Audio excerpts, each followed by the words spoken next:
말씀은 말라기 3장 16절부터 17절까지 16절 17절 오늘 말라기 마지막 이 시간입니다. 말라기 3장 16절 그때 여호와를 경외하는 자들이 피차에 말하며 여호와께서 그것을 분명히 들으시고 여호와를 경외하는 자와 그 이름을 존중히 여기는 자를 위하여 여호와 앞에 있는 기념책에 기록하셨느니라. 만군의 여호와가 이르노라.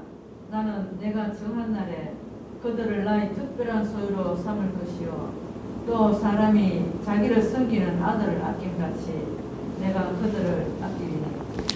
하나님 아버지 은혜를 감사합니다. 이 한 해도 여기까지 지켜주시고 그냥 세월만 보낸 것이 아니라 영원한 생명의 말씀, 영생의 말씀, 저 하나님 나라에까지 편입되는 이 놀라운 하나님의 말씀으로 이 한 해를 우리에게 채워주시고 또 한 해를 마감하며 또 새 한 해에도 더욱더 말씀 안에 달릴 수 있는 놀라운 은혜를 베풀어 주신 것 감사를 드립니다. 예수님 이름으로 감사하며 기도드리옵나이다. 아멘.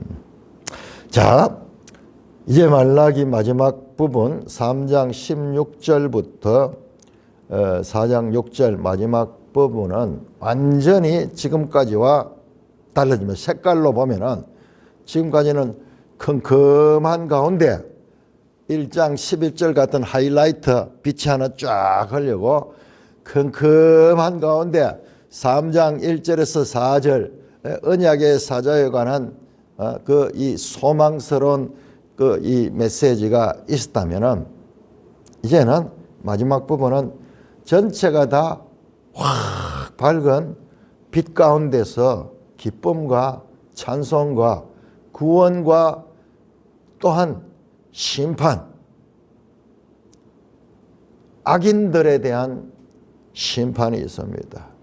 그리고 말라기는 신약을 향하여, 신약 성경을 향하여 메시지가 열려 있습니다. 신약 성경을 향하여 열려 있다. 말라기 끝은요. 그러면서 한번 생각해 보세요, 여러분들. 구약 성경은 유대인들이 가지고 있는 성경은 여기에서 끝이 납니다. 끝이 나지만 그러나 우리 신약 성경은 이 말라기와 복음서가 연결이 되어 가지고 신약과 구약은 단절이 아니라 연속이라는 것을 정확하게 우리에게 보여주고 있습니다. 참 그런 걸 보면은 세대주의자들은 성경을 이런 신약과 구약의 연속이라기보다도 성경을 7세대로 단절을 시켜버려요. 7세대로 단절을 시켜가지고 그렇게 성경을 보니까는 성경이 말씀하고자 하는 이런 연속성, 분명히 이렇게 연속시켜요. 여러분, 우리가 이제 새해에는 여호수아를 하는데 여호수아를요, 자세히 보면 여호수아 1장하고 신명기하고 그대로 연결이 됩니다. 그대로 연결돼요. 신명기에 나온 말씀이 그대로 나와요. 여러분, 창세기와 출애굽기가 어떻게 됩니까? 창세기 마지막과 그 야곱의 그 이 가족들이 그 이 기근을 피해 가지고 애굽으로 갔다가 거기에서 이제 살게 되는 그 내용과 출애굽기는 그대로 연결되잖아요. 그 야곱의 70여 명의 아들들이 그 가족들이 거기에서 정착하면서 살아가는 이야기로 시작이 되잖아요. 성경이 다 그렇게 되는 거예요. 이 말라기와 이 구약의 우리 선지서의 마지막 책과 신약의 복음서가 이렇게 서로 정확하게 연결돼. 제가 자꾸 그림 언어를 쓰잖아요. 그림처럼 그렇게 되어 있는 거예요. 그 히브리 성경에 뿐만 아니라 신구약 성경에 다가 이와 같은 그냥 논리성보다는 이런 구조적 연결성 이런 것들을 그래서 이 말라기라는 책과 복음서가 떨어져 있는 것이 아니라 이게 딱 결합이 돼 가지고 연속성을 가진다. 그런데 단순한 연결만 되는 것이 아니라 보면은 그 내용들이 그리스도 안에서 변화합니다. 이전에는 유대인 중심이었다면 이제 이방인들, 그다음에 그 내용에 있어서도 제의적 그리고 이 형식적인 그런 관계에서 이제 그 이 의지적 또한 영적 그런 의미로 발전이 됩니다. 예를 들어서 우리가 이스라엘이 거룩한 하나님의 백성이고 하나님의 소유된 백성이고 그들이 하나님의 제사장 나라로 그렇게 불렸다면 이제 그것이 이제 이방인들이 중심이 되어 있는 교회에도 그와 같은 것이 연결이 되고 연속이 되는 거죠. 자, 이렇게 해서 신약과 구약 성경은 연속이 되면서 또한 발전합니다. 그냥 구약의 상태로 그대로인 것이 아니라 그리스도를 통하여서 이제 패러다임이 바뀌면서 그러면서도 기본 원리는 구원의 기본 원리는 끝까지 연결이 된다. 그래서 이 성경책은 하나님의 구원 계시, 하나님께서 어떻게 온 세상을 구원하신가 하는 그 뜻을 계시하셨다. 이건 사람이 알 수 없는 거예요. 그것을 열어서 보여주시는 거. 그 구원 계시가 어떻게 발전적으로 그렇게 전개되는 내용이다. 그래서 이 개혁주의 신학자들 가운데서는 이 성경을 구원 계시의 발전성이 담겨 있는 책이다. 한마디로 신약과 구약으로 나누는 것도 아주 탁월한 분류지만은 그 신약과 구약을 연결해서 관통하는 하나님의 구원 계시의 발전성, 연속되면서 그냥 단순한 연장이 아니라 새로운 패러다임으로 발전해서 전개되는 구원 계시의 발전성이라고 보는 것입니다. 그러니까 성경관이 이와 같은 연속성으로 보느냐 단절성으로 보느냐는 성경을 해석하는데 나중에 큰 차이를 냅니다. 여러분 성경이 말씀하잖아요. 성경이. 그런데 어떻게 7세대로 나누는 거는 그건 무슨 기준에서 그렇게 나옵니까? 그건 인위적인 사람의 분류예요. 자, 그때의 3장 16절입니다. 언제일까요? 바로 앞에 나오는 내용들 보세요. 3장 13절, 14절, 15절. 하나님을 섬기는 것이 아무 의미가 없다. 헛된 것이다. 하나님 말씀을 따른다고 우리가 제사를 지내고 때는 금식을 하거나 우리 자신을 절제하는 이거는 아무 유익이 없다. 무익하다. 그거 쓸데없는 짓이다. 오히려 교만한 자가 복이 되고 악을 행하는 자가 번성한다. 하나님을 시험하는 자가 화를 면한다. 이와 같은 불신의 풍조가 가득한 그때에 여호와를 경외하는 자들이 피차에 말하되 여호와께서 그것을 분명히 들으시고 여호와를 경외하는 자와 그 이름을 존중히 여긴 자를 위하여 여호와 앞에 있는 기념책에 기록하셨느냐. 자, 여기 보면은 여호와께서 그것을 분명히 들으시고 하는 말씀, 무엇을 들었을까요? 아마 이렇게 해석할 수도 있어요. 14절 15절에 나오는 이와 같은 완악한 말로 하나님을 대적했던 이 불신의 그 사람들의 말, 그 말을 들으시고 악인들이 가득 차고 죄인들이 가득 차서 교만하고 하나님을 대적하는 그 가운데서도 여호와를 경외하는 자들, 그 가운데도 그들과 달리 그들이 이 물결에 휩쓸려가 다 한 방향으로 떠내려갈 적에 그 가운데도 물결을 거슬러 올라가는 여호와를 경외하는 자들이 피차에 말하되 여호와께서 그것을 분명히 들으시고 여호와를 경외하는 자 그 이름을 존중한 자를 위하여 여호와 앞에 있는 기념책에 기록하셨느냐. 여호와께서 그것을 분명히 들으시고 하는 말씀은 앞에 나오는 13절에서 15절까지의 그 말씀은 아닌 것 같아요. 아닌 것 같아요. 아니고 이것은 완전히 새로운 단락이라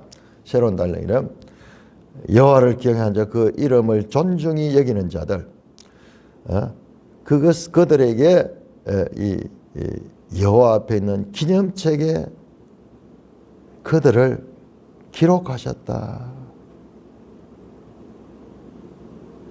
이 기념책, The Book of Remembrance, 기억의 책, 셰파르 책이거든요. 자칼 하면 기억하다, 기억하라 할 때 자칼, 세파르가 책이거든요. 기억의 책에 기록했다. 하나님 앞에 어떤 책이 또 있는지는 모르겠어요. 이게 우리 보면은 계시록 마지막에 그 최후의 심판할 때 보면 그 앞에 책들이 펴져 있잖아요. 책들이 펴 있는데 그 책은 뭐냐? 사람들의 행위가 기록되어 있는 책이고 그 안에는 생명책이 되어서 그 여호와를 경외하는 자들은 그 기록이 지워지지 않는 그런 기념책에 여호와를 경외하는 자들의 명단이 기록되어 있다. 여호와를 경외하는 자들은 누굽니까? 여호와를 경외하는 자 곧 그 이름을 존중히 여기는 자.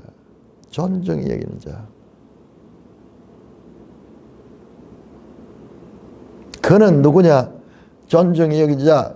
특별한 하나님의 기념책에 여호와 앞에 있는 기념책에 기록된 자며 17절을 보면은 그들은 나의 특별한 소유다. 하나님의 특별한 소유. 여러분, 이 특별한 소유라는 표현은 이 세굴라 영어 성경에 보면요, peculiar treasure, 특별한 보석, 보석 중에서 가장 특별한 보석, 내가 가진 소유 중에서 가장 귀한 것, 스페셜 jewel, 스페셜, 특별한 보석. 불이 나거나 무슨 집이 파괴될 적에 그 안에서 한 가지를 들고 나오라 그러면은 들고 나가게 될 그런 가장 귀중한 것. 사람이 자기를 섬기는 아들같이 내가 그들을 아끼는 하나님의 아들같이 여겨지며 특별한 소유며 여호와의 이름을 존중하며 여호와를 경외하는 자, 그들을 하나님께서 구원하시고 그들을 생명책에 기록하시고 그들을 하나님의 특별한 소유로 삼으시고 하나님의 아들같이 그들을 아끼실 것이다. 여러분, 이 특별한 소유는요, 출애굽기 19장 5절 6절에 이스라엘 백성들에게 시내산 언약을 주면서 너희는 나의 소유된 백성이다. 소유된 백성, 제사장 나라다. 소유된 백성이다. 그 말이에요. 이게 신약에 베드로전서 2장 9절에 나오는 너희는 왕같은 제사장이요 나의 소유된 백성들이요.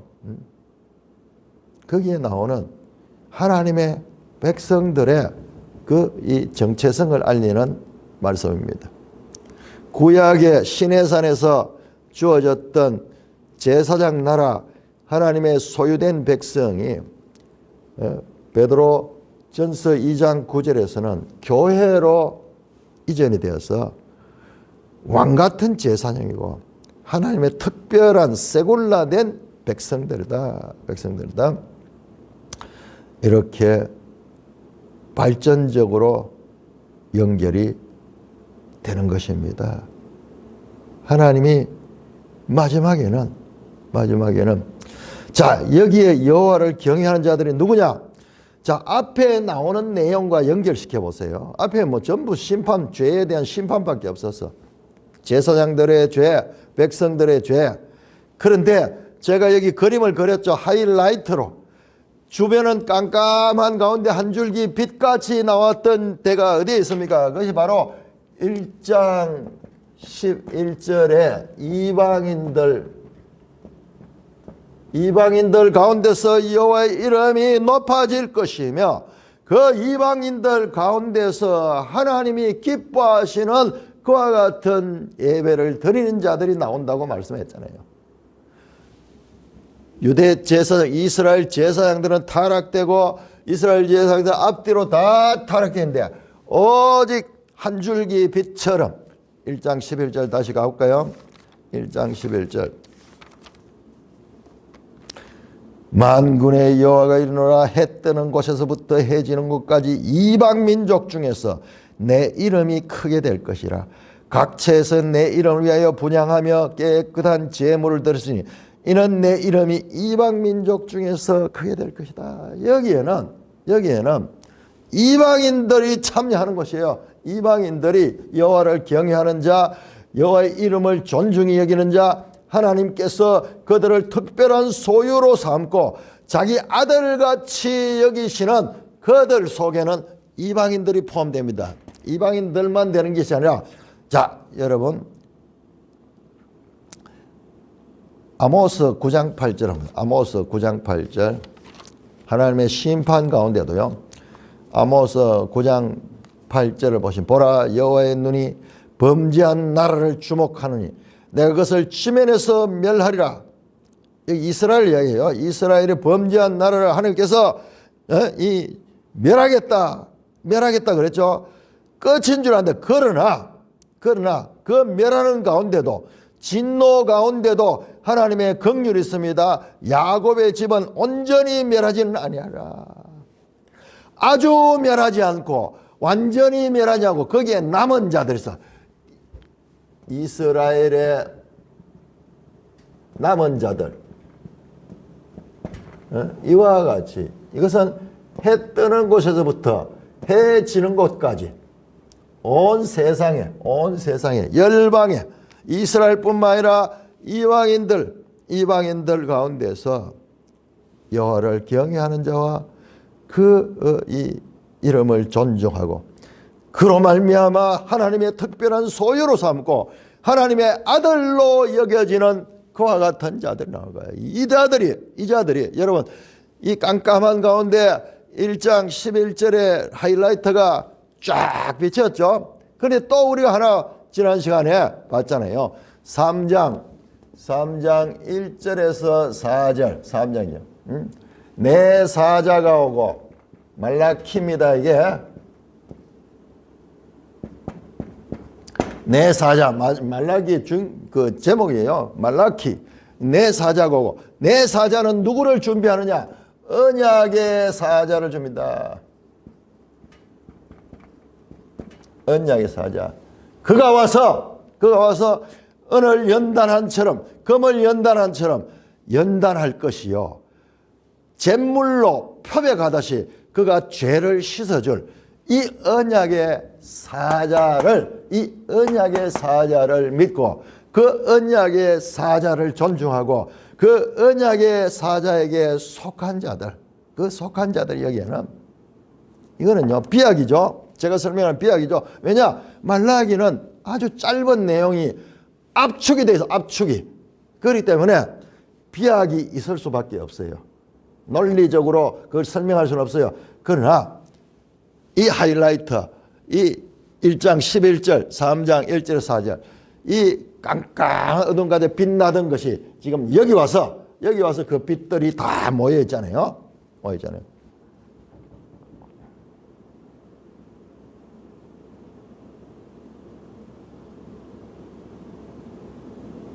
신약 성경의 이 기념책은 우리 한번 찾아볼까요? 출애굽기부터 구약 성경의 출애굽기 32장 32절 모세 시대부터 이 생명책에 대해서 말씀합니다. 출애굽기 32장 32절. 그러나 이제 그들의 죄를 사하시옵소서. 그렇지 않으시면 원하신대 주께서 기록하신 책에 내 이름을 지워버려 주소서. 모세의 이름은 주님 앞에 있는 기록책에, 그 기록책에 기록이 돼 있어. 기록이 돼 있어. 근데 그걸 지워버리다는 거. 그러나 이 기록은 지울 수 없는 기록이야. 지울 수 없는 기록. 다니엘 12장.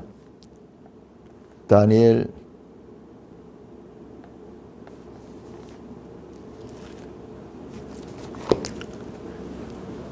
12장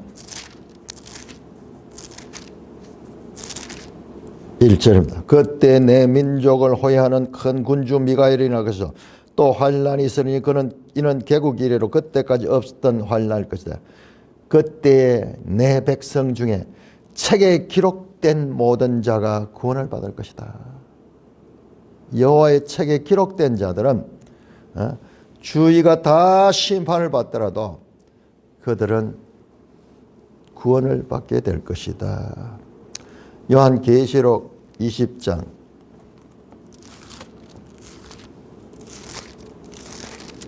요한계시록 20장 12절 말씀. 또 내가 보니 죽은 자들이 큰 자나 작은 자나 그 보좌 앞에 섰는데 그 보좌 앞에 책들이 펴 있는 또 다른 책이 펴 있어. 곧 생명책이라. 생명책이라. 죽은 자들이 자기 행위를 따라 책들에 기록된 대로 심판을 받는데요. 그러니까는 이 생명을 얻는 자가 있고 심판을 받아 멸망하는 자가 있어. 이 책에 15절에 보세요. 누구든 생명책에 기록되지 못한 자는 불못에 던져집니다. 그러니까는 지금 구약 성경의 마지막 책이 신약 성경의 마지막 책에 그 내용과 지금 연결이 되잖아요.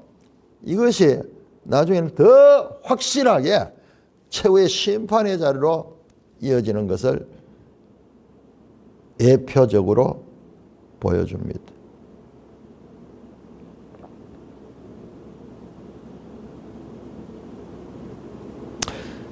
17절은 사람이 자기를 섬기는 아들을 아낌같이 내가 그들을 아끼리라. 하나님은 여호와를 존중하는 자를 아들처럼 아낀다. 여러분 아들 그러면요. 아들 그러면은 단순한 아들만 생각하지 말고 히브리서 12장 5절에 11절에 이렇게 나옵니다. 하나님께서는 자기 백성을 아들같이 여기는데 그 아들을 어떻게 그냥 귀하다 이렇게 하는 거예요. 그 아들을 훈육한다. 징계를 하신다. 징계. 잘못했을 경우에 매도 태우고 그 어려움도 겪게 하고 그들의 행위에 대한 그와 같은 이 보상이란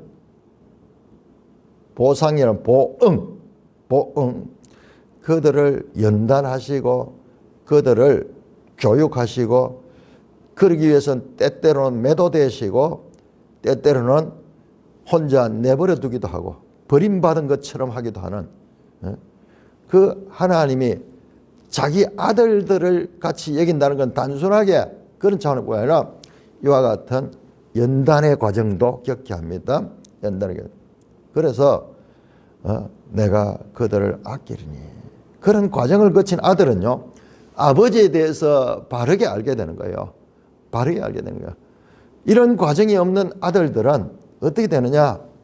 그 아버지가 늘 뭐 오냐 하니까 아버지를 무시하고 아버지의 감사함을 모르는 거예요. 그러니까는 우리말에도 귀한 자식은 매를 한 대 더 대고 하는 그런 말이 나오죠. 뭐 미워하는 자식에게는 뭐 떡을 준다든지 뭐 그런 이야기 나오는데 그게 무슨 의미보다 이런 뜻이죠. 그렇게 바르게 자랄 수 있도록 훈육하는 그런 의미예요. 하나님도 그렇게 하셔요. 그러니까 특별한 소유가 되는 것이 그냥 되는 게 아니에요. 저 불신의 시대 가운데 여호와를 경외하며 그 이름을 존중히 여기는 자가 귀한 거예요. 보석같이 귀한 자들인 거예요. 그때에 18절입니다. 그때에 자 18절에서 4장 3절까지 교독합니다. 자, 여기에 이렇게 연결이 돼요. 우리 매일 성경도 이렇게 단락을 나눠놨죠. 18절을 앞에 17절에 붙이지 않고 18절을 오히려 4장하고 연결했죠. 그때 너희가 돌아와서 의인과 악인을 분별하고 하나님을 섬기는 자와 섬기지 아니하는 자를 분별하리라. 만군의 여호와가 이르노라. 보라, 영광로 불같은 날이 이르리니 교만한 자와 악을 행하는 자는 다 지푸라기 같을 것이라. 그 이르는 날에 그들을 살라 그 뿌리와 가지를 남기지 아니하리로되. 내 이름을 경외하는 너희에게는 공의로운 해가 떠올라서 치료하는 광선을 비추리니 너희가 나가서 외양간에서 나온 송아지같이 뛰리라. 또 너희가 악인을 밟을 것이니 그들이 내가 정한 날에 너희 발바닥 밑에 재와 같으리라. 만군의 여호와의 말이니라. 자, 여기의 내용은 16절에서부터 서로 연결이 됩니다. 연결이 됩니다. 왜냐 그러면은 4장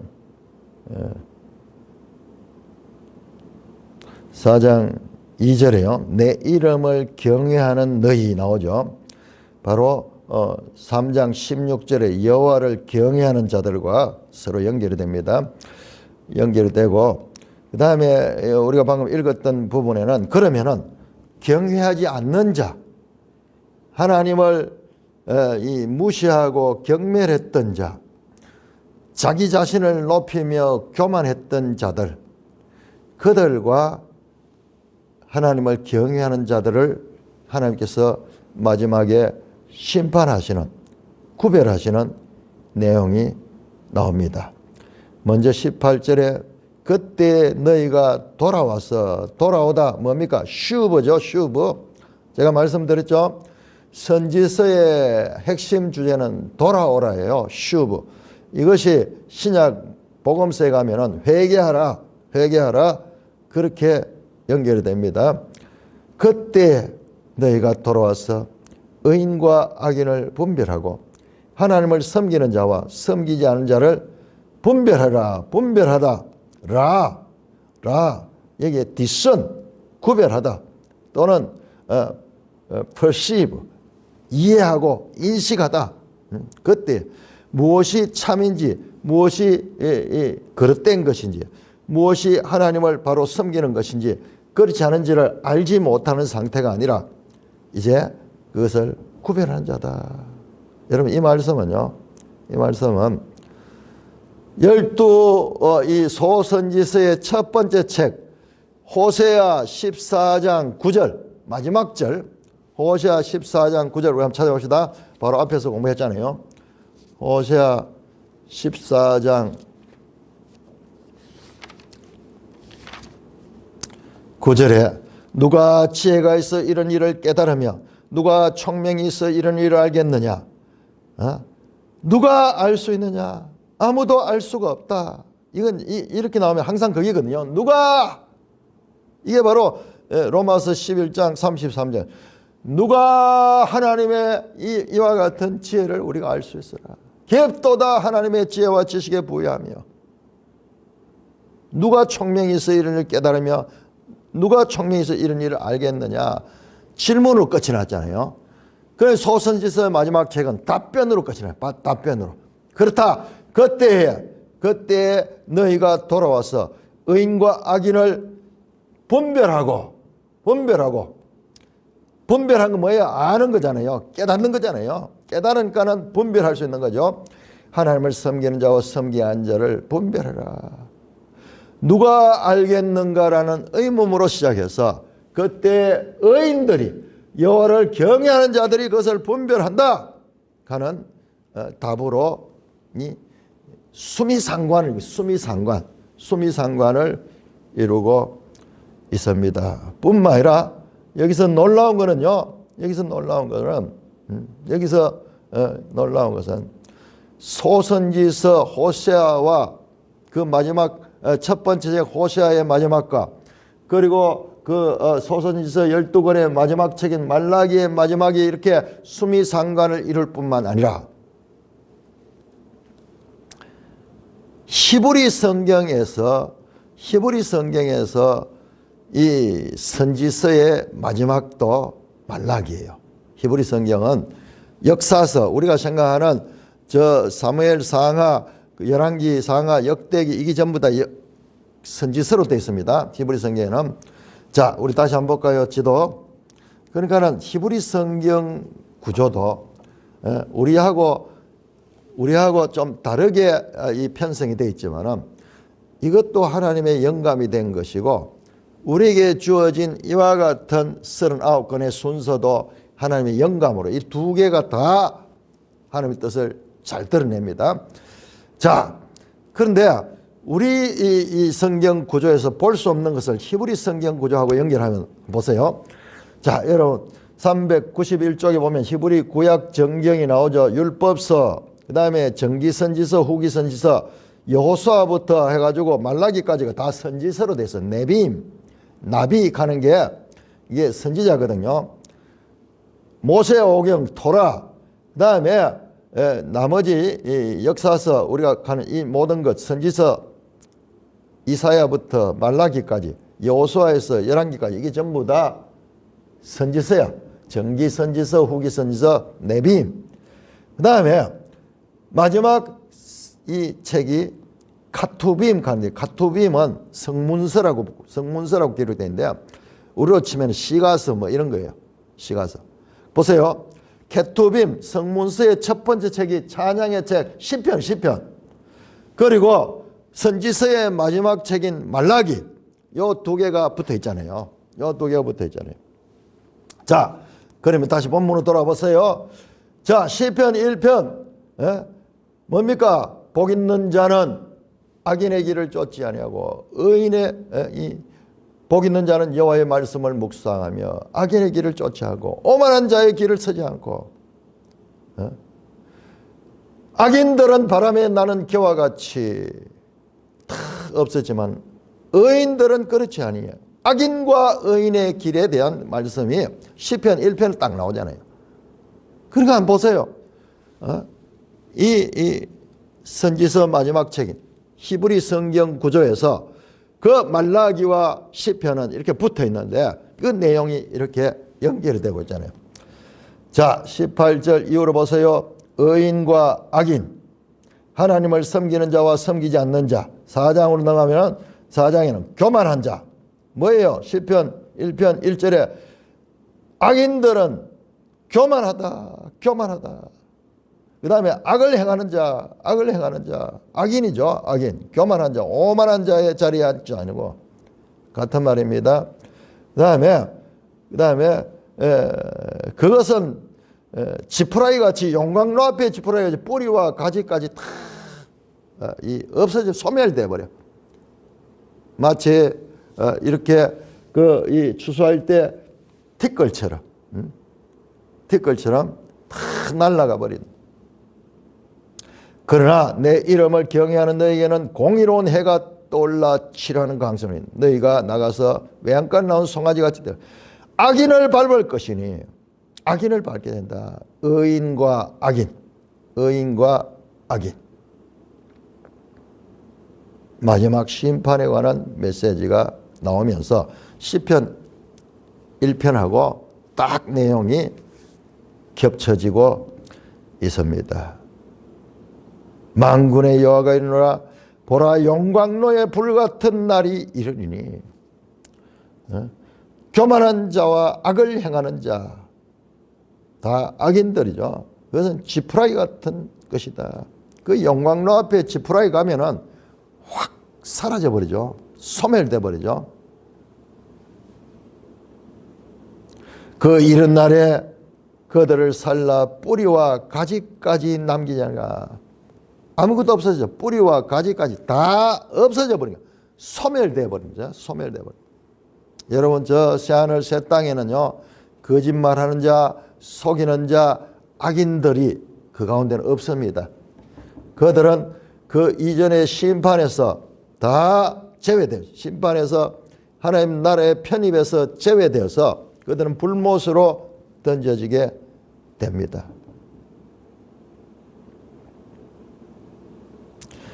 그와 같이 악인들의 종말은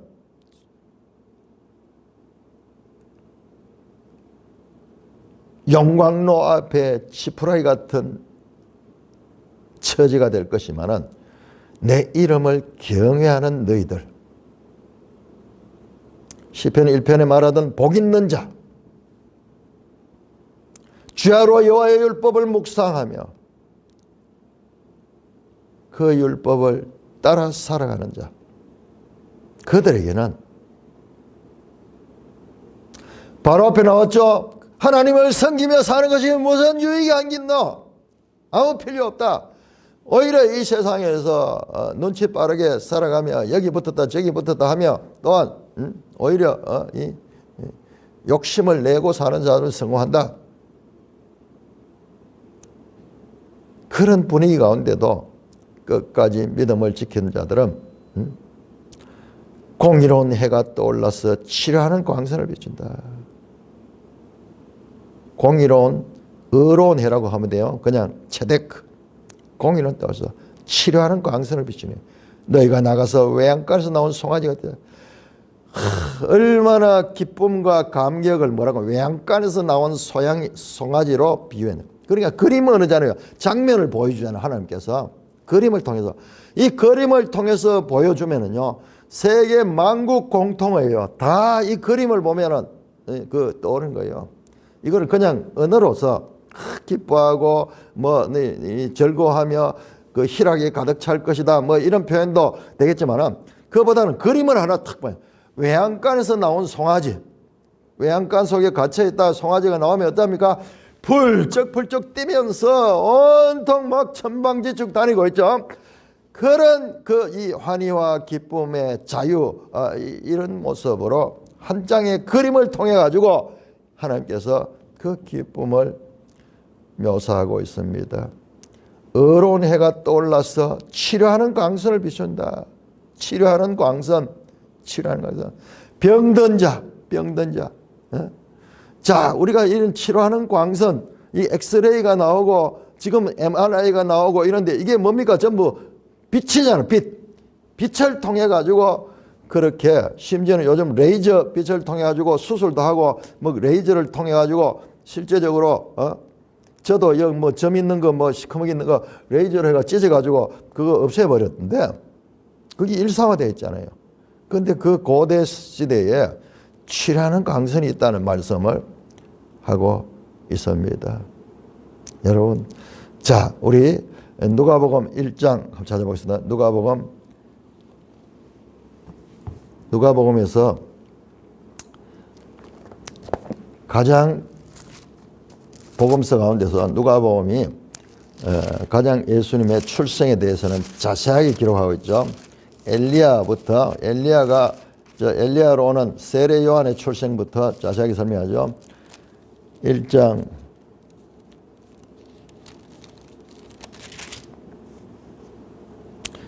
71장이 길죠. 1장 78절이네요. 이는 우리 하나님의 긍휼로 인함이라. 이로써 돋는 해가 위로부터 우리에게 임하여 어둠과 죽음의 그늘에 앉은 자에게 비치고 우리의 발을 평강의 길로다. 이 치료하는 광선, 그것은요 어둠과 죽음의 그늘에 앉은 자들에게 비치 가지고 그 어둠과 죽음의 그늘에 앉은 자들이 치료를 받고 살아나는 그와 같은 광선이야. 그 광선이야. 얼마나 그 광선이 비치면은 모든 문제가 해결되고, 예수 그리스도는 자신을 빛이라고 소개했죠. 빛. 내가 이 생명의 빛이다. 빛이다. 이사야 선지자도 이방의 빛이다. 예수 그리스도를 빛으로 소개하시죠. 궁극적으로 이 빛은 태양빛이 아니에요. 태양빛이 아니에요. 그 자체 존재 자체가 빛된 존재입니다. 계시록 마지막에 보면은 그 성에는 햇빛과 달빛이 쓸데없으니 어린 양과 하나님과 어린 양 그 자체가 빛이시다. 어린 양과 그 자체가 빛이다. 하나님께서 창세기 1장에서 창조하실 때 빛은 이 태양과 이 달, 별들 이 빛은 나중에 창조했잖아요. 제일 먼저 빛이 있으라며 빛인 이 빛은 태양빛이나 이와 같은 이 달빛이나 별빛이 아니고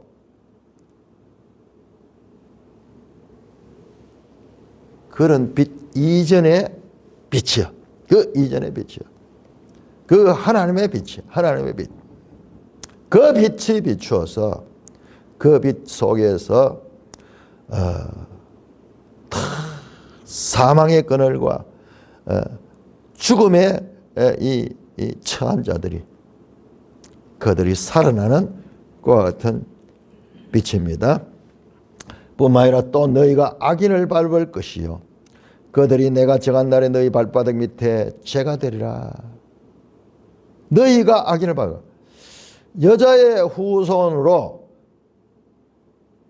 예수 그리스도가 오셔가지고 악인의 머리를 밟거든요. 머리를 밟는데 이제는 여기는 너희가 악인의 발을 밟다.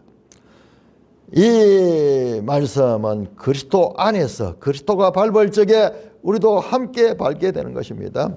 자, 로마서 16장 20절.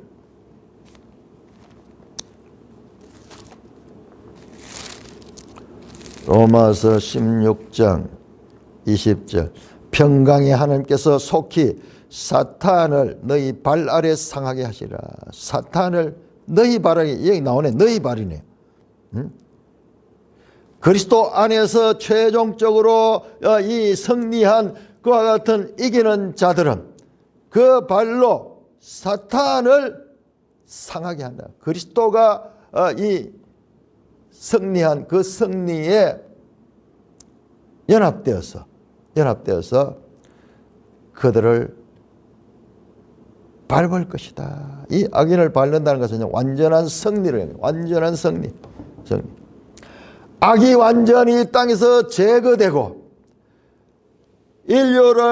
인류를 힘 있는 자로, 강한 자로 와서 이 온 세상을 죄 가운데 빠지게 했던 그 원인자인 사탄이 그리스도 안에서 치명상을 입고 그 불못에 던져졌을 때 이제 그 백성들도 그 하나님의 자녀들도 그 악인을 밟아서 없애는 왕같은 그리스도의 이 왕위에 같이 참여하는 그와 같은 그리스도의 재림 때 올 그와 같은 그 승리, 그리스도의 승리와 연합된 그 승리를 말씀하고 있습니다. 4절에서 6절까지 교독합니다. 말라기 4장 4절. 너희는 내가 호렙에서 온 이스라엘을 위하여 내 종 모세에게 명령한 법 곧 율례와 법도를 기억하라. 보라, 여호와의 크고 두려운 날이 이르기 전에 내가 선지자 엘리야를 너에게 보내리니 그가 아버지의 마음을 자녀에게로 돌이키게 하고 자녀들의 마음을 그의 아버지에게로 돌이키게 하리라.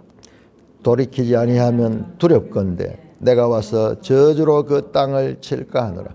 자, 마지막에는 돌이키라. 슈브입니다. 슈브. 돌이키라. 자, 4절에 호렙에서 온 이스라엘을 위하여 내 종 모세에게 명령한 법, 시내산 언약을 이야기하죠. 곧 율례와 법도를 기억하라. 그러니까 모세 법 가운데 율례와 법도가 있는 거예요. 어디까지가 율례고 어디까지가 법도고 어디까지가 규례고 이걸 구별하기 힘들어요. 잠깐 그 법의 내용에 율례가 있고 법도도 있는 거예요. 이걸 기억하라. 왜 마지막에 다시 모세의 법을 기억하라 그럴까요? 모세의 법을 강조할까요?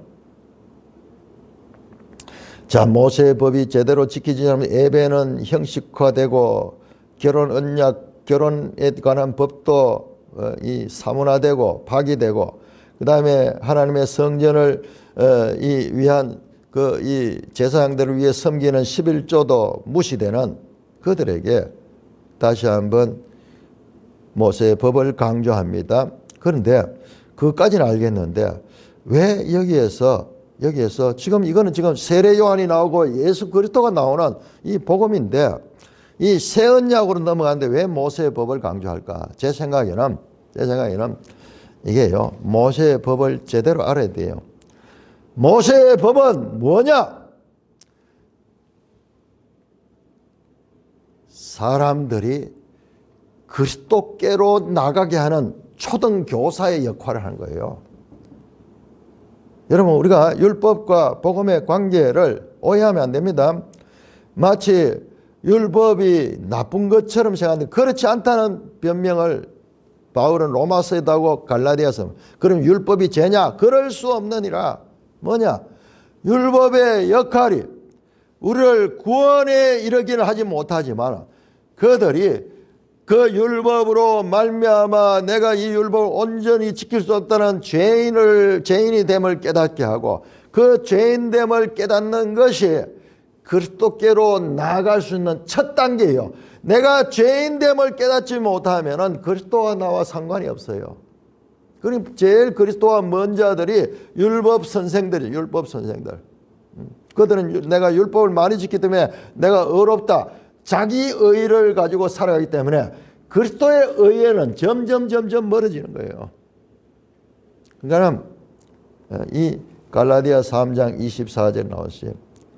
율법은 우리를 그리스도께로 이끄는 초등교사 역할을 하기 때문에 이 율법의 지도를 받아가지고 마침내 그리스도께로 이어지게 됩니다. 보라, 여호와의 크고 두려운 날이 이르기 전에 내가 선지자 엘리야를 너에게 보니까 여호와의 크고 두려운 날. 자, 이것은 요엘서에 나오는 표현입니다. 요엘서, 자, 요엘 2장 우리 한번 볼까요?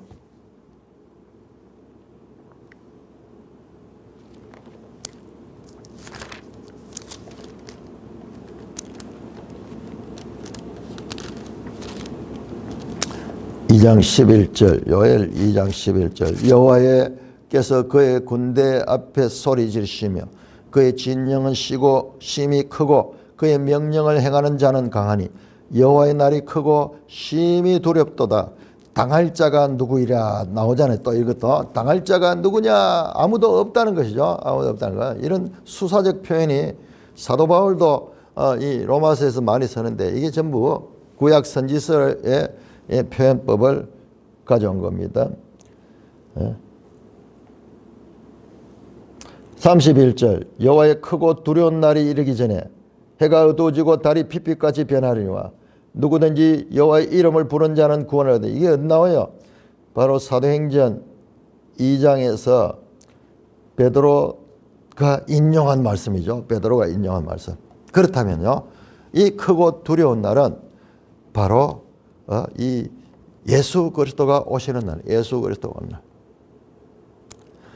예수 그리스도는 초림하시고 재림이 하시는데 이 초림하시는 날도 사실상 영적으로 보면은 크고 두려운 날이에요.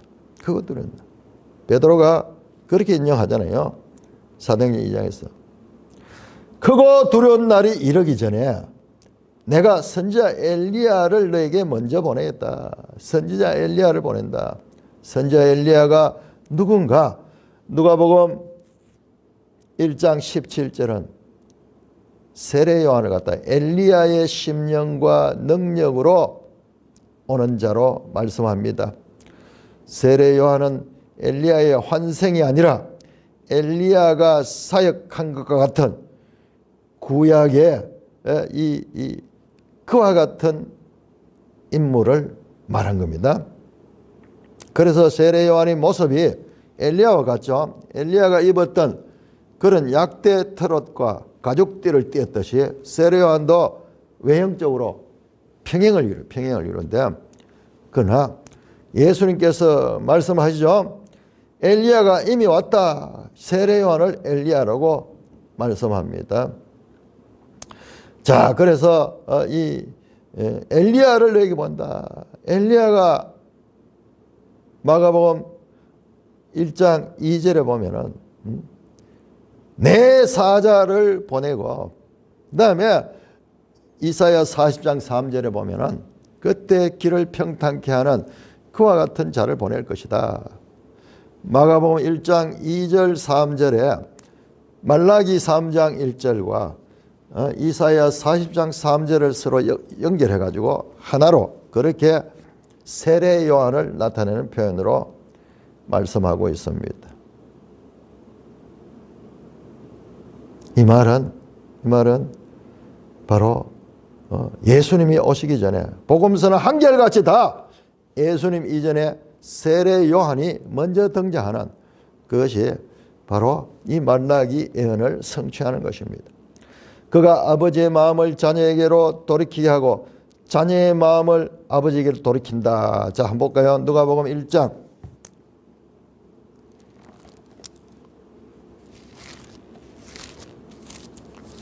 누가복음 1장 17절 어떻게 인용이 되는 거 보세요. 누가복음 1장 17절 그가 이 세례 요한을 가리킵니다. 그가 또 엘리야의 심령과 능력으로 주 앞에 먼저 와서 아버지의 마음을 자식에게, 자, 여기까지는 말라기하고 똑같습니다. 그런데 거스르는 자를 의인의 슬기에 돌아오게 하고 주를 위하여 세운 백성을 준비하리라. 이거는 말라기 내용이 아니에요. 자, 아버지의 마음을 자식에게 돌이킨다는 말은 그건 뭐냐? 아버지와 자식이 관계가 깨어져 가지고 서로 반목하고 있던 자들이 그 아버지께 돌아오듯이 하나님과의 관계가 깨진 자들이 하나님께로 돌아오는 거예요. 그래서 거스르는 자, 하나님을 대적하는 자죠.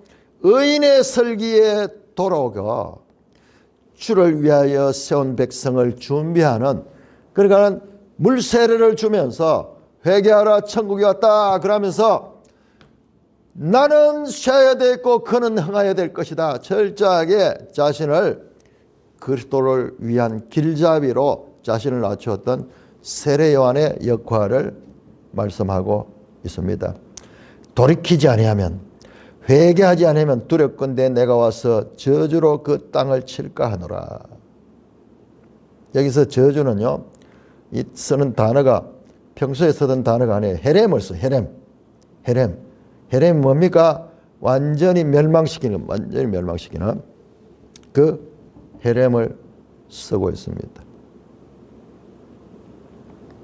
내가 와서 저주로 그 땅을 헤렘시킨다. 그러므로 세례 요한이 와서 바로 언약의 사자, 내 사자 세례 요한이 언약의 사자 예수 그리스도를 위하여 길을 준비한